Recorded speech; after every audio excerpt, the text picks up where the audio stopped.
ओम साईं राम। आज का साईं वचन बाबा कह रहे हैं, मेरे बच्चे, अज्ञान रूपी अंधेरा तुम्हारे जीवन से जा चुका है।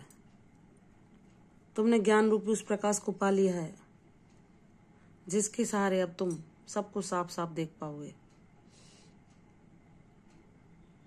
जैसे जब तक हमारे जीवन में अज्ञानता हमें घेरती है, जब तक हम गुरु का स्मरण से नहीं जुड़े होते, जब हम गुरु तत्व को नहीं जानते, तब तक हम इस भौतिक जगत में एक अज्ञानता और मोह माया में फंसे हुए यूं ही व्यर्थ भटकते रहते हैं और अब अपने चित्त को सदा अशांत ही पाते हैं।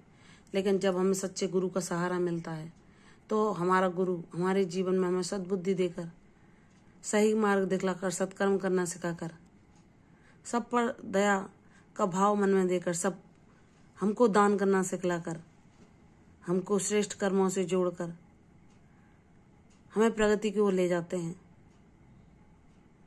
जब हम उनका नाम जाप करते हैं, जब उनकी पावन लीलाओं को सुनते हैं, तो हमारे कर्मों के कारण जो हमारे अंतःकरण में मैल जमा होता है वह सब धुल जाता है। हमारे सारे पाप कर्मों से हम मुक्त हो जाते हैं।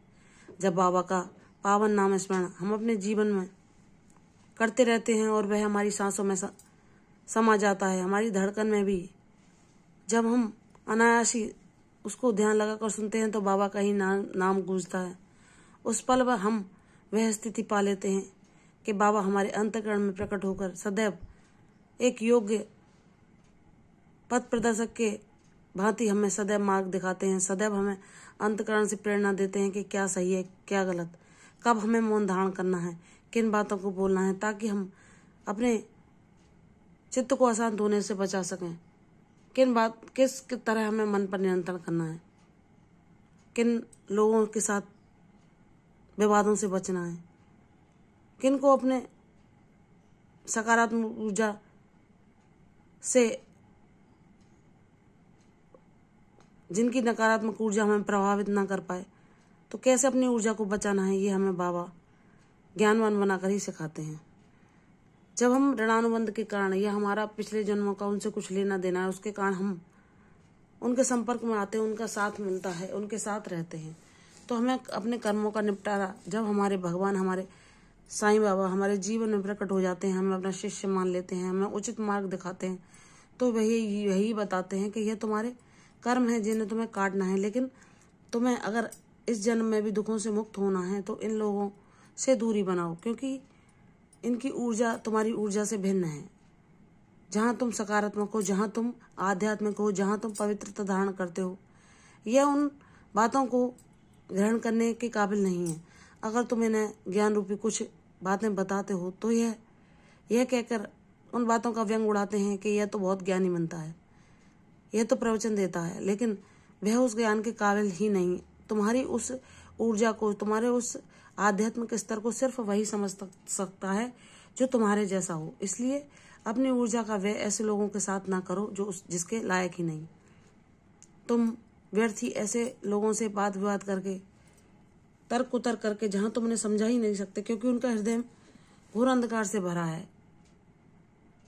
उन्होंने अपने जीवन में सिर्फ नकारात्मकता को ही ग्रहण किया है, तो तुम अपने शब्दों से उनका हृदय परिवर्तित नहीं कर सकते। तो मेरे बच्चे, वहां प्रयास ना करो।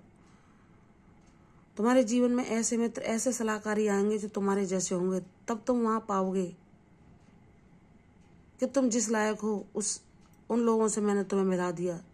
उस तरह के जीवन, वह उस तरह के लोग तुम्हारे जीवन में तुम्हारी बातों को समझ सकेंगे, तुम्हारी भावनाओं का सम्मान करेंगे, तुम्हारे ज्ञान को पहचान पाएंगे और उसको ग्रहण करेंगे, जिससे उनको लाभ होगा।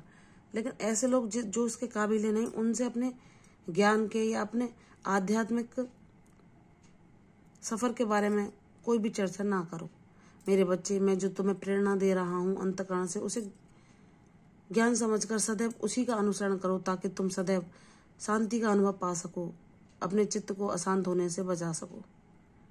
ऐसे लोग व्यर्थ ही तुम्हें अपनी कुप्रवृत्तियों के द्वारा अपनी ओर आकर्षित कर लेते हैं और जैसे वे वाद विवाद करते हैं उसमें तुम्हें फंसाना चाहते हैं, ताकि तुम अपनी ऊर्जा को नष्ट कर दो।